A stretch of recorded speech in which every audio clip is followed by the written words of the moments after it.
Hello दोस्तों, एक बार फिर से स्वागत है आपका इस ऑनलाइन लर्निंग प्लेटफॉर्म पर। आज की क्लास में हम रिवीजन करेंगे एडवांस टेक्स का। ठीक है, तो बिना किसी देरी के शुरू करते हैं एडवांस टेक्स।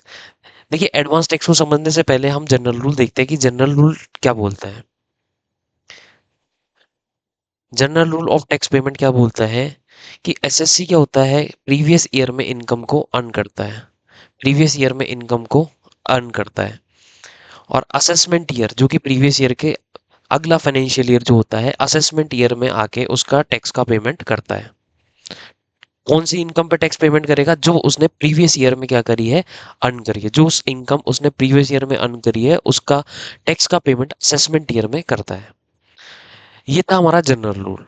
लेकिन गवर्नमेंट की इंटेंशन क्या है? गवर्नमेंट चाहती है कि एसएससी जब कमाए ना, जिस साल कमाए ना, उसी साल पेमेंट कर दे टैक्स का। जिस साल, जैसे प्रीवियस ईयर में कमा रहा है ना, तो हम तक टैक्स है ना प्रीवियस ईयर में ही पहुंच जाए। हम तक टैक्स है ना प्रीवियस ईयर में ही पहुंच जाए। और ऐसा करने के लिए गवर्नमेंट ने टीडीएस को इंट्रोड्यूस किया, टीसीएस को इंट्रोड्यूस किया, और अब एक चीज जो हम देखने जा रहे हैं, एडवांस टैक्स को भी इंट्रोड्यूस किया। एडवांस टैक्स के माध्यम से भी गवर्नमेंट क्या चाहती है कि जो पर्सन प्रीवियस ईयर में इनकम अर्न कर रहा है, वो अपनी टैक्स लाइबिलिटी को प्रीवियस ईयर में ही क्या कर दे, जमा कर दे। उसको असेसमेंट ईयर तक गवर्नमेंट वेट नहीं करना चाहती है। ठीक है, तो चलिए अब हम देखते हैं इसको, एडवांस टैक्स को। Section 208, section 208 of income tax act क्या बोलता है कि जो भी पर्सन, जिस भी पर्सन की लाइबिलिटी, टैक्स लाइबिलिटी, जिस भी पर्सन की टैक्स लाइबिलिटी उस प्रीवियस ईयर में, उस प्रीवियस ईयर में 10,000, 10,000 और मोर है, वो अपना एडवांस टैक्स पे करेगा। जिस पर्सन की भी टैक्स लाइबिलिटी प्रीवियस ईयर में 10,000 और मोर है, वो अपना एडवांस टैक्स पे करेगा। वो प्रीवियस ईयर में ही क्या कर देगा, टैक्स का पेमेंट कर देगा। यानी जिस किसी की भी लाइबिलिटी 10,000 से कम की आ रही है, उसको एडवांस टैक्स पे नहीं करना है। जिस किसी की भी लाइबिलिटी एडवांस टैक्स की 10,000 रुपये से भी कम आ रही है, उसको एडवांस टैक्स पे नहीं करना है। जिसकी लाइबिलिटी 10,000 या उससे ऊपर आ रही है, उसी को उसी प्रीवियस ईयर में अपने टैक्स का पेमेंट कर देना है, जिसको हम बोलेंगे कि एडवांस टैक्स का पेमेंट करना है। इसमें ना तो आपका रेजिडेंशियल स्टेटस मैटर करेगा कि सिर्फ रेजिडेंट को करनी है या नॉन रेजिडेंट को करनी है, ऐसा कुछ भी मैटर नहीं करेगा, irrespective of residential status, irrespective of residential status. और ना ही यहाँ पे आपको एज चेक करने की, सीनियर सिटीजन को नहीं करना है, या सुपर नॉर्मल पर्सन को ही करना है, सुपर सीनियर सिटीजन को नहीं करना, ऐसा कुछ भी यहाँ पे नहीं है। Irrespective of residential status, irrespective of age, irrespective of citizenship as well. तो यहाँ पे किसी भी चीज को हमें नहीं देखना, बस आपको क्या करना है, टैक्स लाइबिलिटी कंप्यूट करनी है। अगर लाइबिलिटी पे करने की 10,000 या उससे ज्यादा की है, तो आपको इसी साल प्रीवियस ईयर में क्या कर देना है, टैक्स का पेमेंट कर देना है, जिसको हम बोलेंगे एडवांस टैक्स। जिसको हम क्या बोलेंगे, एडवांस टैक्स। अब एडवांस टैक्स कंप्यूट कैसे करें, वो देखते हैं। तो सेक्शन 209, सेक्शन 209 में आपके एडवांस टैक्स को कंप्यूटेशन करने का मेथड दे रखा है। तो कैसे, कैसे हम इसको कंप्यूट करेंगे? तो सबसे पहले एसएससी अपने आप ही खुद के बता दे कि मेरी एस्टिमेटेड इनकम कितनी है, एस्टिमेटेड इनकम कितनी होने वाली है इस साल। पहले ही साल के शुरुआत में ही वो क्या करेगा, अपनी एस्टिमेटेड इनकम बता देगा कि इस साल मैं इतना कमाने जा रहा हूँ।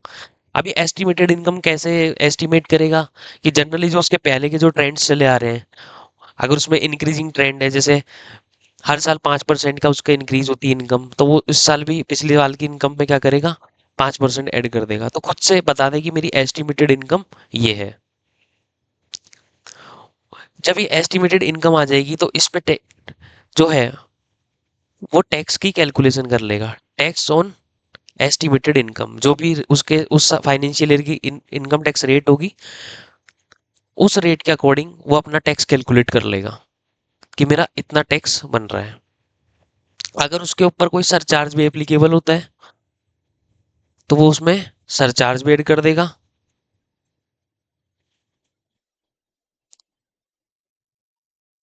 और उसके बाद हेल्थ एंड एजुकेशन सेस भी ऐड कर देगा।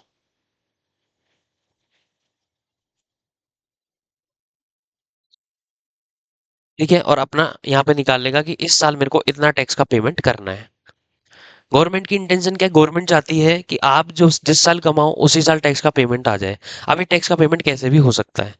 हो सकता है इसका पहले से ही टीडीएस कट कट गया हो, या टीसीएस के माध्यम से उसने पैसा गवर्नमेंट तक पहुंचा दिया हो। तो अगर इसमें उसने पहले से ही कोई टीडीएस पे कर रखा है या टीसीएस पे कर रखा है, तो उसको हम यहाँ पे माइनस कर देंगे। और जो बचेगा, अगर ये 10,000 रुपये से 10,000 रुपये या उससे ज्यादा आ रहा है, तो फिर वो एडवांस टैक्स के रूप में गवर्नमेंट को पे कर देगा। एडवांस टैक्स के रूप में क्या कर देगा? गवर्नमेंट को पे कर देगा। और अगर ये अमाउंट 10,000 से कम आ रहा है, तो फिर उसकी लाइबिलिटी नहीं बनती है। यानी हमको क्या करना है? हमको ये करना है कि सबसे पहले उसकी एस्टिमेटेड इनकम बतानी है इस प्रीवियस ईयर में। उसकी एस्टिमेटेड इनकम ये रहेगी। उसके ऊपर हमको करनी है उस साल में जो भी फाइनेंशियल उस फाइनेंशियल ईयर में जो भी रेट एप्लीकेबल हो रही है उस पे, उस रेट के हिसाब से हमें क्या करना है? उसका टैक्स कंप्यूट करना है। टैक्स कंप्यूट करने के बाद अगर उसमें कोई सरचार्ज भी एप्लीकेबल है तो वो भी ऐड कर देना है, और हेल्थ एंड एजुकेशन सेस भी। तो टोटल टैक्स यहाँ पे हमको निकालना है। अब टोटल टैक्स निकालने के बाद हम ये देखेंगे कि क्या उसके टीडीएस कटा है कोई, या उसका टीसीएस के माध्यम से उसका कोई पैसा गवर्नमेंट तक पहुंच चुका है। वो हम उसको लेस कर देंगे। उसके बाद जो अमाउंट बचेगा, अगर वो 10,000 या उससे ज्यादा है, तो फिर हम एडवांस टैक्स के रूप में गवर्नमेंट को पे कर देंगे। अगर वो अमाउंट 10,000 से कम है, तो फिर यहाँ पे एडवांस टैक्स के रूप में कोई पेमेंट नहीं होगा। तो फिर जब वो अपनी रिटर्न फाइल करेगा असेसमेंट ईयर में, तभी वो जो बचा हुआ टैक्स है उसका पेमेंट कर देगा।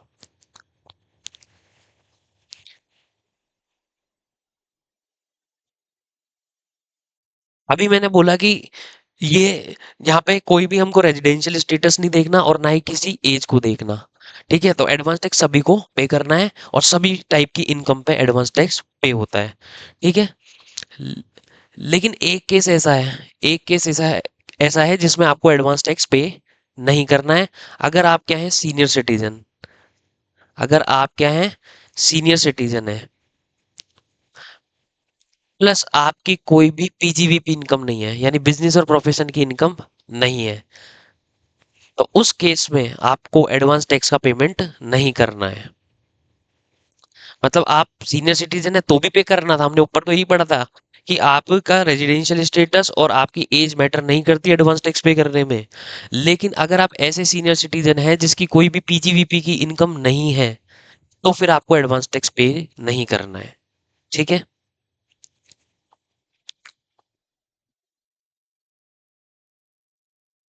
ठीक है सर। अब आगे बढ़ते हैं। अब सेक्शन 211, इसमें दे रखा है एडवांस टैक्स का पेमेंट कैसे होता है। तो एडवांस टैक्स का पेमेंट होता है इंस्टॉलमेंट्स में।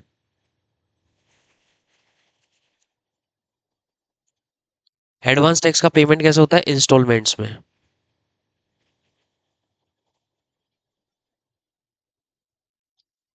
कितनी इंस्टॉलमेंट में एडवांस टैक्स का पेमेंट होता है? तो 4 इंस्टॉलमेंट में एडवांस टैक्स का पेमेंट होता है आपके। कितनी इंस्टॉलमेंट में? जनरल केस में चार। जो चार इंस्टॉलमेंट में आपका क्या होगा? एडवांस टैक्स का पेमेंट होगा। इंस्टॉलमेंट कब कब जाएगी वो देखना। तो यहाँ पे हम देखेंगे डेट, और उस और कितना पैसा जाएगा। तो यहाँ पे देखेंगे एडवांस टैक्स।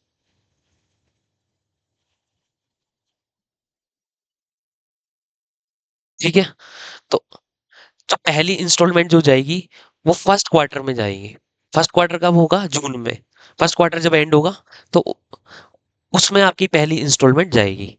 तो अप्रैल, मई और जून, पहली इंस्टॉलमेंट जाती है आपकी जून में। अब जून में कौन सी डेट है? 15th। तो जब भी क्वार्टर एंड होगा ना, उसकी 15th डेट डे को आपकी इंस्टॉलमेंट जाएगी। क्वार्टर एंड होने से पहले की जो 15th डे होगा, उसमें आपकी एडवांस टैक्स की इंस्टॉलमेंट जाएगी। तो फर्स्ट इंस्टॉलमेंट जाती है 15th June of previous year, क्योंकि हमने देखा है प्रीवियस ईयर में ही कमाओ और प्रीवियस ईयर में ही टैक्स पे करो। 15th June of previous year, यहाँ यहाँ क्या होगा? आपकी फर्स्ट इंस्टॉलमेंट जाएगी।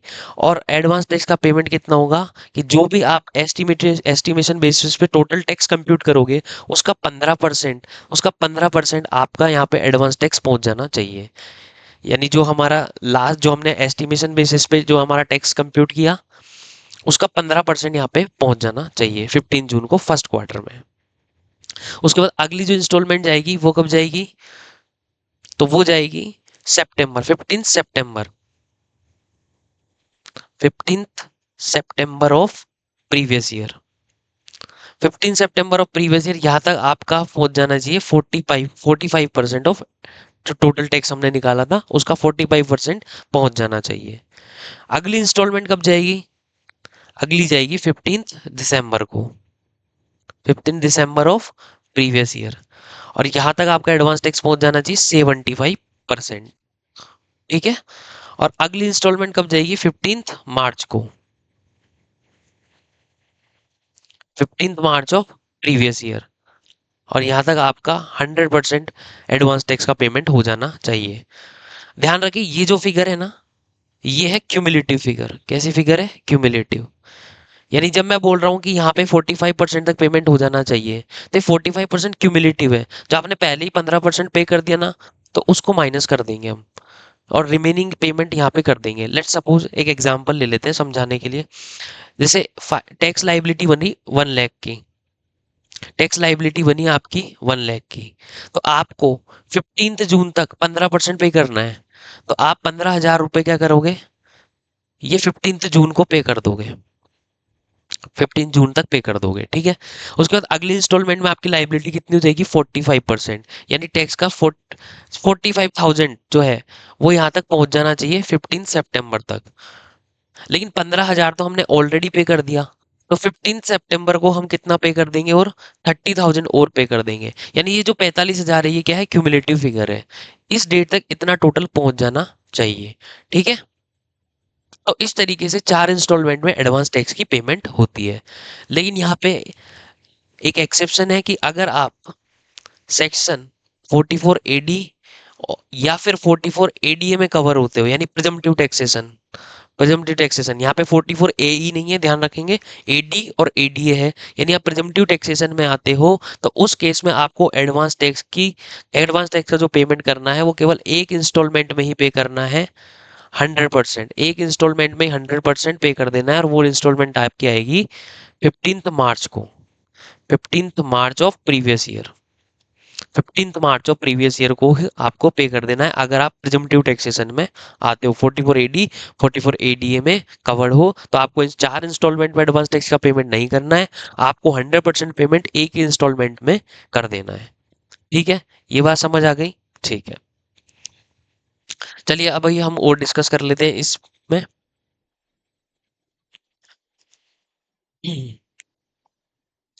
अभी सर कुछ इनकम ऐसी होती है जो हमें पता ही नहीं होगी कि इस साल होगी।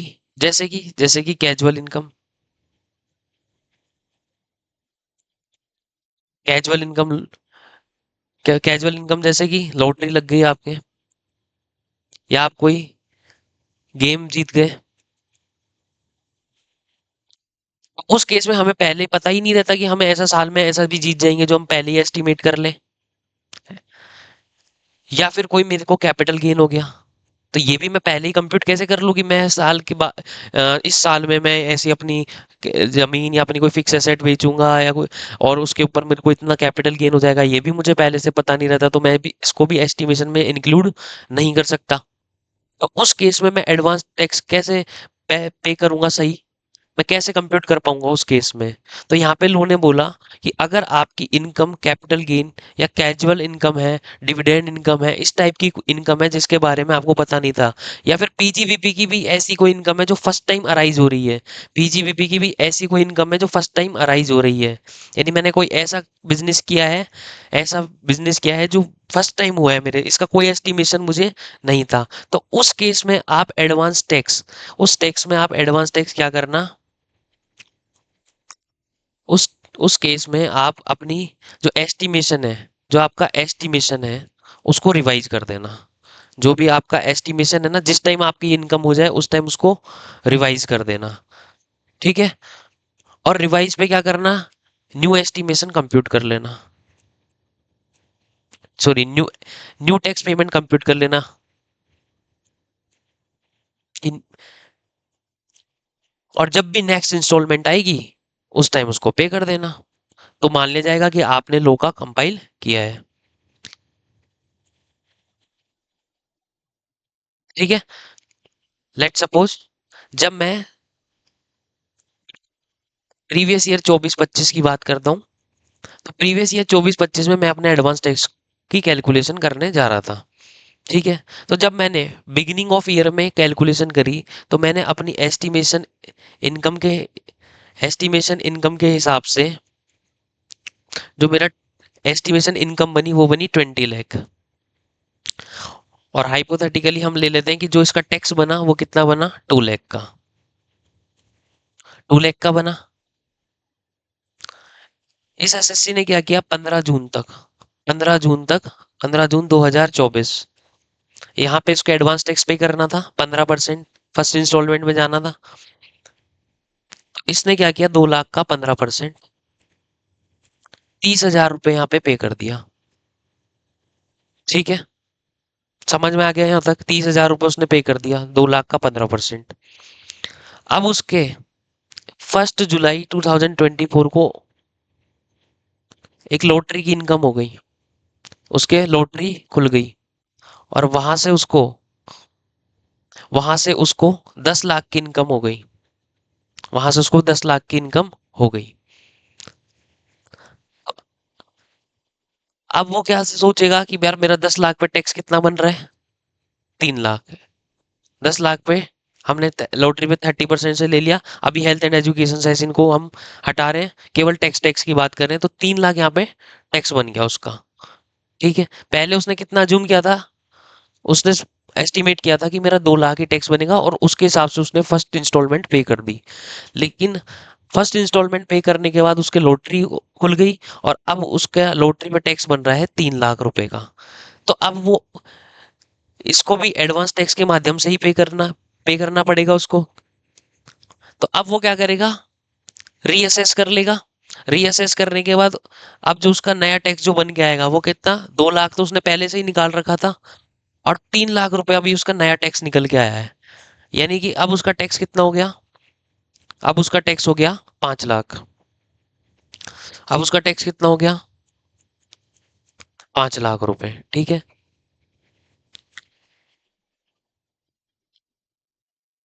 अब उसकी नेक्स्ट इंस्टॉलमेंट आएगी, सेकंड इंस्टॉलमेंट, और यहाँ तक उसके टोटल टैक्स का 45% पे हो जाना चाहिए। तो अब हम देखेंगे कि यहाँ पे 5 लाख का 45%, 5 लाख का 45% वो पे करेगा। 5 लाख का 45% यहाँ तक पहुंच जाना चाहिए। और ये क्यूमुलेटिव फिगर होती है, पता है? तो जो पहले उसने पे कर दिया 30,000 रुपये, जो पहले उसने यहाँ पे कर दिया 30,000 रुपये, वो लेस कर देगा यहाँ से, -30,000। और जो रिमेनिंग अमाउंट है वो यहाँ पे कर देगा। जो रिमेनिंग अमाउंट है पे कर देगा। अगर वो इस तरीके से अपने टैक्स का पेमेंट कर रहा है, तो मान लिया जाएगा कि उसने लॉ को पूरा फॉलो किया है। लॉ को पूरा फॉलो उसने किया है, कोई भी सेक्शन का वायलेशन उसने नहीं किया है। तो लॉ ने क्या बोला कि अगर आपके पास ऐसी कोई भी इनकम है जिसका आप पहले ही पता नहीं लगा सकते कि ये इनकम मेरे होगी या नहीं होगी, तो उस केस में आप क्या करना, पहले अपना एस्टिमेशन निकाल लेना। और जब भी वो इनकम आपके अराइज हो जाए, उस उस इनकम के अराइज होने के बाद जो नेक्स्ट इंस्टॉलमेंट जो होगी ना, वहां पे आप उसको ऑफसेट कर देना। यानी वहां पे आप जो है वो वापस कैलकुलेट कर लेना, और जो बचे उस उतना पेमेंट आप कर देना। तो मान लिया जाएगा कि आपने लॉ का वायलेशन नहीं किया है। लेकिन क्वेश्चन उठता है कि सर अगर ये इनकम जो है, अगर मेरे लॉटरी 15 मार्च के बाद खुली है, 15 मार्च ऑफ प्रीवियस ईयर, यानी इस केस में 15 मार्च 2025 के बाद मेरे लॉटरी खुली है, तो उस केस में मैं 15 मार्च तक अपना 100% एडवांस टैक्स का पेमेंट कर चुका हूँ। और मान लो मेरे लॉटरी खुली 20 मार्च 2025 को, लॉटरी खुली 20 मार्च 2025 को, तो उस केस में मैं अपनी एडवांस टैक्स की इंस्टॉलमेंट का कैसे पे कर पाऊंगा? तो फिर तो वो क्या लॉ का वायोलेशन होगा? क्या वो लॉ का वायोलेशन होगा? तो यहाँ पे भी एक प्रोवाइजो डाला गया, और प्रोवाइजो क्या बोला कि अगर आप कोई भी टैक्स का payment 31 March of previous year तक करते हैं, 31 मार्च ऑफ प्रीवियस ईयर तक करते हैं, तो उसको मान लिया जाएगा कि आपने एडवांस टैक्स का ही पेमेंट किया है। उसको मान लिया जाएगा कि आपने एडवांस टैक्स का ही पेमेंट किया है without any violation. Without any violation आपने एडवांस टैक्स का ही पेमेंट किया है, क्योंकि पॉसिबल है कि मेरी लॉटरी 15 मार्च के बाद भी ओपन हो, मुझे कोई डिविडेंड जो है वो 15 मार्च के बाद मिले, या मेरे को कोई कैपिटल गेन हो वो 15 मार्च के बाद हो। जहां तक जब तक मैं अपनी सारा एडवांस टैक्स की इंस्टॉलमेंट पे कर चुका था, तो अब मैं कैसे पे करूंगा? तो आप कुछ मत करना, जो आप कर चुके वो तो ठीक है, और जितना एक्स्ट्रा बन रहा है वो आप 31 मार्च तक पे कर देना। तो मान लिया जाएगा कि आपने लो को कंपाइल किया है, लो का जो है वो फॉलो किया है, और अपना एडवांस टैक्स का पेमेंट आपने कर दिया है।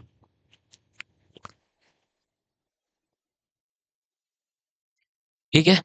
तो अगर आप कोई भी पेमेंट 31 मार्च और प्रीवियस ईयर तक करते हैं, तो उसको माना जाएगा कि आपने एडवांस टैक्स का ही पेमेंट किया है विदाउट एनी वायलेशन। ठीक है।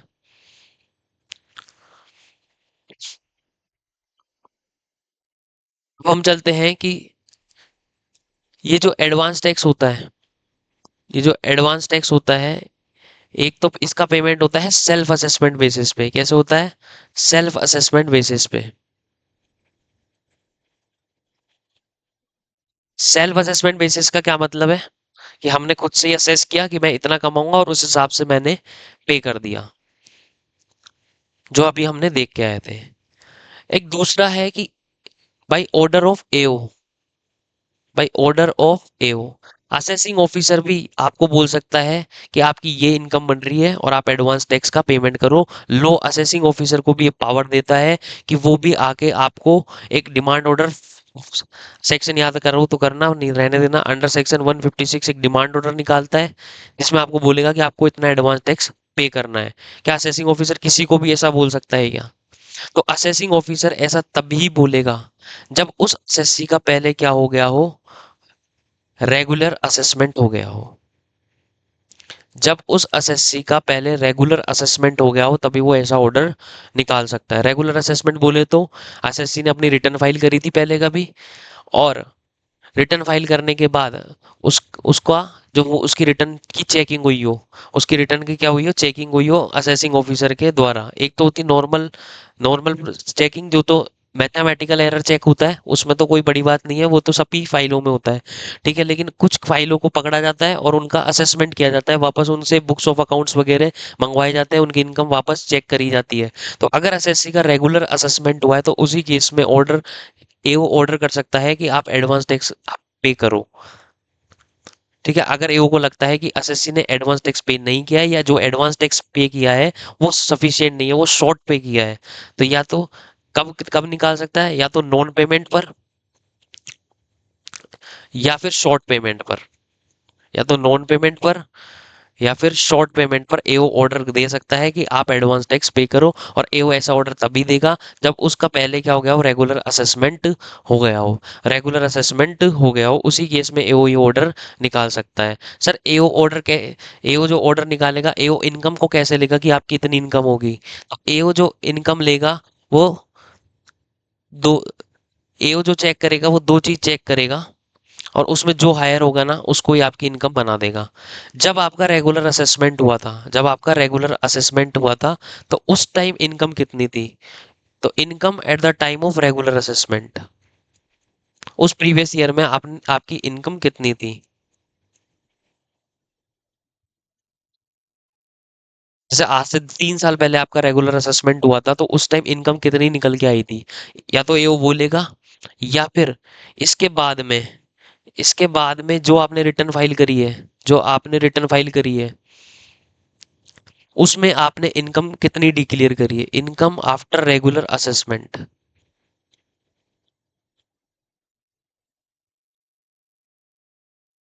Which ever is higher.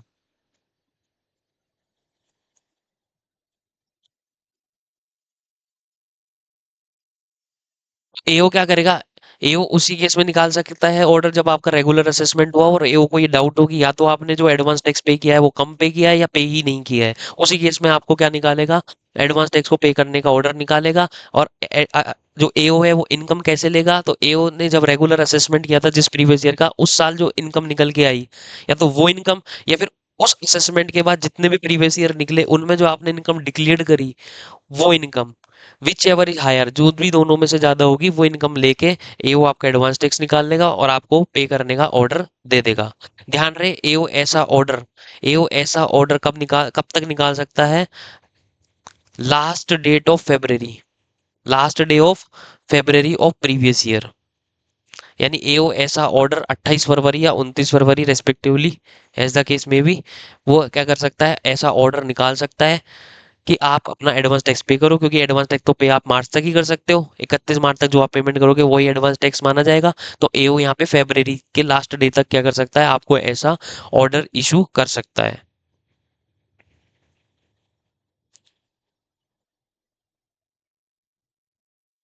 ठीक है,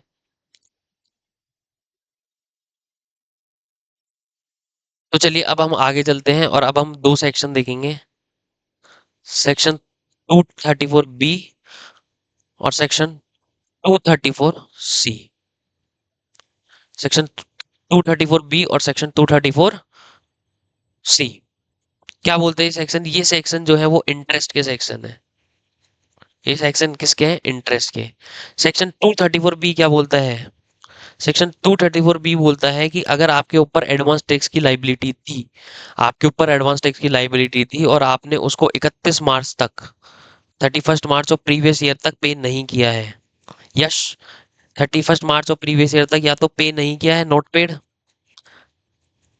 या फिर पे किया है तो शॉर्ट पेड, कम पे किया है, जितना पे करना चाहिए था उतना पे नहीं किया है, या तो नोट पेड या शॉर्ट पेड। तो उसके तो उस केस में आपके ऊपर सेक्शन 234 बी लग जाएगा, जो बोलेगा कि जब आप जितना पे नहीं किया है, जितना पे नहीं किया है उस पे आपको क्या देना पड़ेगा, इंटरेस्ट देना पड़ेगा, जब तक आप पे नहीं कर देते। तो जब तक आप पे नहीं कर देते उस टैक्स को, तब तक का आपको क्या देना पड़ेगा, इंटरेस्ट देना पड़ेगा। और इंटरेस्ट की रेट क्या होगी? इंटरेस्ट की रेट होगी 1%, वन पर सॉरी 1% पर मंथ और part of the month, 1% per month और पार्ट ऑफ द मंथ। मतलब क्या हुआ इसका? मतलब ये हुआ कि आपको 31 मार्च तक अपना एडवांस टैक्स पे करना था। लेट सपोज आपकी जो एडवांस टैक्स की जो लाइबिलिटी थी, एडवांस टैक्स की जो लाइबिलिटी थी 1 लाख रुपए की थी। कितनी की लाइबिलिटी थी? 1 लाख रुपए तक की। और आपने 31 मार्च तक कितना पे किया है? आपने 31 मार्च तक 80,000 रुपए पे किए हैं। तो आपका शॉर्ट पेड कितना हो गया? 20,000। अब ये जो आप 20,000 जो पे कर रहे हैं, ये कर रहे हैं आप 5 मई को। 5 मई को क्या कर रहे हैं? 20,000 का पेमेंट कर रहे हैं। तो जब आप ये 20,000 का जो पेमेंट करेंगे, तो ये तो करेंगे ही करेंगे, साथ में आप इंटरेस्ट भी पे करेंगे। और इंटरेस्ट कितना पे करेंगे? 20,000 1% की रेट से। और 1% कैसी है? पर मंथ और part of the month. Per month और पार्ट ऑफ द मंथ का क्या मतलब है कि अगर आपको एक महीना एक दिन हो गया तो उसको 2 महीना काउंट किया जाएगा। पार्ट ऑफ द मंथ भी आपकी 1% की रेट लगेगी। तो यहाँ पे एक महीना 5 दिन हो गया, ठीक है, तो इस केस में यहाँ पे 2 महीने की रेट लगेगी। तो ये इंटरेस्ट का अमाउंट भी आपको क्या करना पड़ेगा? पे करना पड़ेगा, ये 20,000 के साथ में जब आप 5 मई को पे करेंगे। तो सेक्शन 234 बी में ये इंटरेस्ट भी आपको पे करना पड़ेगा। ठीक है। अब सर यहाँ पे एक चीज और है कि आपके एस्टिमेशन में थोड़ा सा क्या हो सकता है, डेविएशन हो सकता है, वो थोड़ा सा डेविएशन अलाउ किया गया है। थोड़ा सा डेविएशन क्या किया गया है? अलाउ किया गया है। और लो ने क्या बोला कि अगर आप 90% भी, जो आपकी टोटल एडवांस टैक्स की लाइबिलिटी है, जो आपकी टोटल एडवांस टैक्स की लाइबिलिटी है उसका 90% भी एडवांस टैक्स के रूप में पे कर देते हैं, जो भी आपकी टोटल टैक्स की लाइबिलिटी थी उसका 90% भी आप एडवांस टैक्स के रूप में पे कर देते हैं 31 मार्च तक, तो आपके 234 बी एप्लीकेबल नहीं होगा। यानी कि इसी क्वेश्चन में अगर हम देखें, तो अगर यहाँ पे इसने 80,000 पे कर दिए थे 31 मार्च तक, अगर ये 91,000 पे कर देता या 90,000 भी पे कर देता, तो यहाँ पे जब ये रिमेनिंग पैसा यानी कि 9,000 रुपये जब पे करने जाता, तो इसको 234 बी में कुछ भी पे नहीं करना होता। 234 बी में कुछ भी पे नहीं करना होता। यानी कि अगर आपने 90% भी 31 मार्च तक पे कर दिया, तो मान लिया जाएगा कि ये मान लिया जाएगा कि आपके ऊपर 234 बी एप्लीकेबल नहीं होगा, आपने लगभग लगभग टैक्स पे ही कर दिया है। ठीक है, थोड़ा सा डेविएशन, क्योंकि हम एस्टिमेशन बेसिस पे निकाल रहे हैं तो थोड़ा सा डेविएशन यहाँ पे अलाउड कर लिया। तो 90% भी अगर आप 31 मार्च तक पे कर देते हैं अपने टोटल टैक्स लाइबिलिटी का, तो उस केस में आपके ऊपर 234 बी एप्लीकेबल नहीं होगा। ठीक है।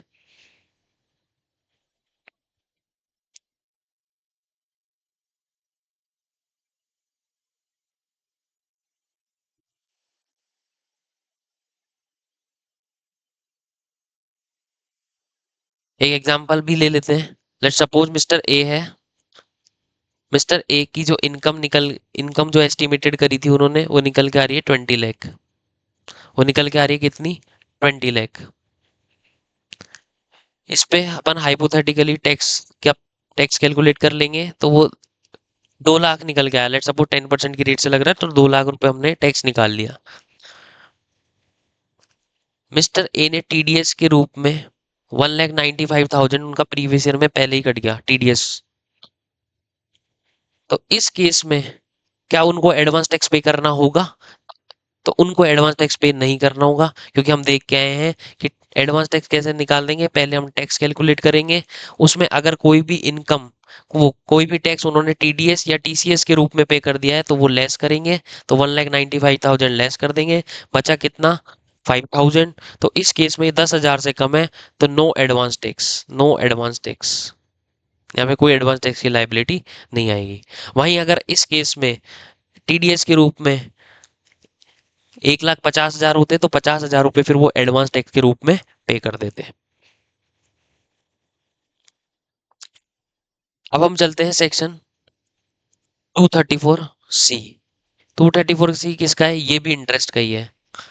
ये भी इंटरेस्ट का ही है, लेकिन ये क्या बोला है? इंटरेस्ट किस पे लगेगा? इंटरेस्ट लगेगा अगर आपने इंस्टॉलमेंट को पे करने में डिफॉल्ट किया है। देखिए एडवांस टैक्स का पेमेंट कैसे होता है? इंस्टॉलमेंट में होता है।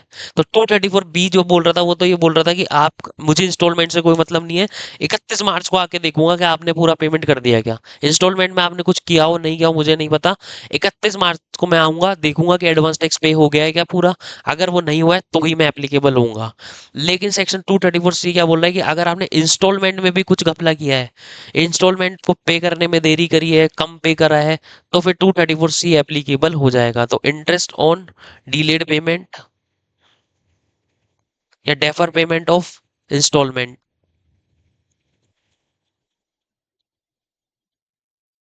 Defer payment of instalment. और यहाँ पे भी रेट क्या है? यहाँ पे भी रेट है 1% फॉर द मंथ और पार्ट ऑफ द मंथ, यानी सेम जो रेट 234 बी की है वही है, फॉर द मंथ और पार्ट ऑफ द मंथ।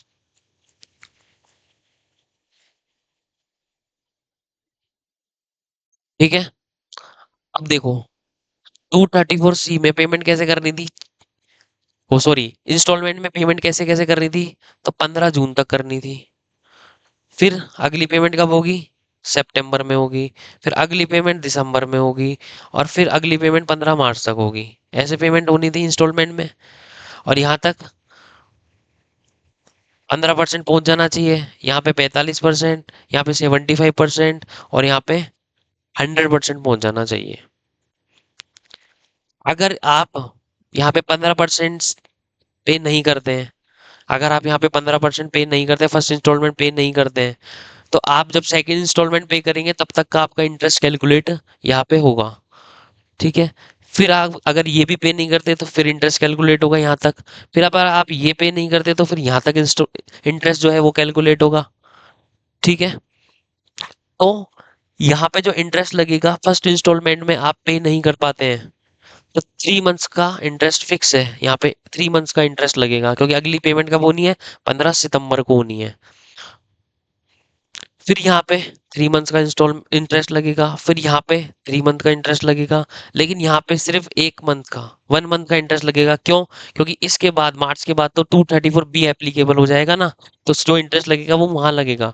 234 सी केवल मार्च तक ही लगता है। तो फर्स्ट इंस्टॉलमेंट में अगर आप डीले कर रहे हैं तो 3 मंथ्स का इंटरेस्ट लगेगा। सेकंड इंस्टॉलमेंट डीले करते हैं तो 3 मंथ्स का लगेगा। थर्ड में भी 3 मंथ्स का लगेगा, और फोर्थ में केवल 1 मंथ का ही लगेगा, क्योंकि फोर्थ की लाइबिलिटी कब आ रही है? 15 मार्च की। 15 मार्च को आप पे नहीं कर रहे, तो आपका 31 मार्च तक का इंटरेस्ट लगेगा। और पार्ट ऑफ द मंथ है तो पार्ट ऑफ द मंथ के लिए भी 1% लगेगा भाई। जो चौथा जो लगेगा वो 15 मार्च से और 31 मार्च तक लगेगा। सर जैसे वहां पे डेविएशन अलाउड था कि आप 90% तक ही पे कर सकते, 90% भी पे कर दोगे तो इंटरेस्ट नहीं लगेगा। तो यहाँ पे भी डेविएशन अलाउड है क्या? तो ये यहाँ पे भी है।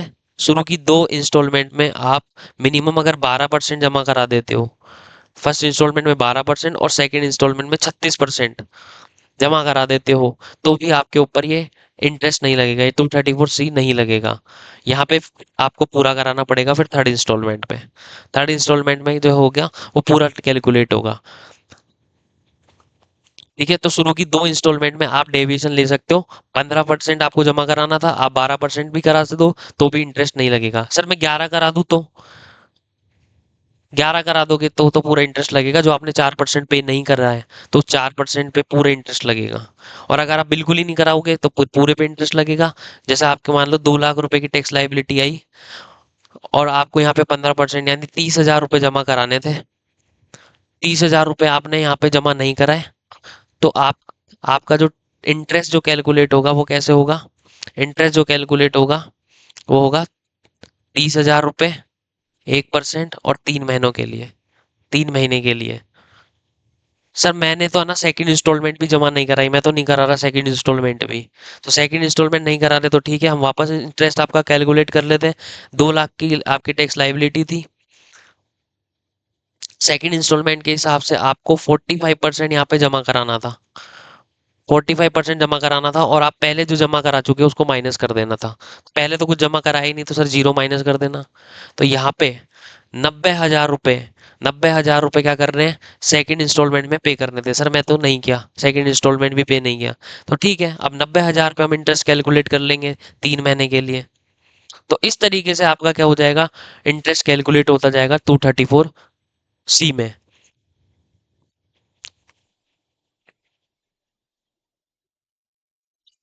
ठीक है, अब एक एग्जांपल से ये भी समझ लेते हैं कि जैसे मान लो फर्स्ट इंस्टॉलमेंट में 2 लाख का 15% जमा कराना था, यानी कि आपको 30,000 रुपये जमा कराने थे फर्स्ट इंस्टॉलमेंट में। लेकिन आपने क्या किया, आपने केवल 24,000 जमा कराए, जो कि 12% हो रहे हैं इसके। तो 24,000 रुपये ही जमा कराए, 6,000 रुपये आपने जमा नहीं कराए। और इन 6,000 को मान लो मैं नेक्स्ट इंस्टॉलमेंट में पे कर दूंगा, तो क्या कोई इंटरेस्ट लगेगा? तो नहीं लगेगा, क्योंकि हमारा प्रोविजन क्या बोल रहा है, प्रोविजन बोल रहा है कि अगर आपने 12% भी जमा करा दिया ना, तो 234C एप्लीकेबल नहीं होगा। फर्स्ट इंस्टॉलमेंट में अगर आपने 12% भी जमा करा दिया ना, तो 234C एप्लीकेबल नहीं होगा। तो उस टाइम आप क्या करना, केवल जो प्रिंसिपल आपने नहीं कराया 6,000 रुपये, वो ही पे करना, यहाँ पे कोई और इंटरेस्ट पे मत करना। ठीक है, तो ये था आपका सेक्शन 234B और 234C। और यहाँ से ही हमारा एडवांस टैक्स का रिवीजन खत्म होता है। उम्मीद है ये छोटा सा लेक्चर है, ये आपको समझ आया होगा, और यहाँ से आप एक MCQ जो है अपने एग्जाम में एक्सपेक्ट कर सकते हैं। तो ठीक है, मिलते हैं फिर एक और नई रिवीजन वीडियो के साथ में। Thank you.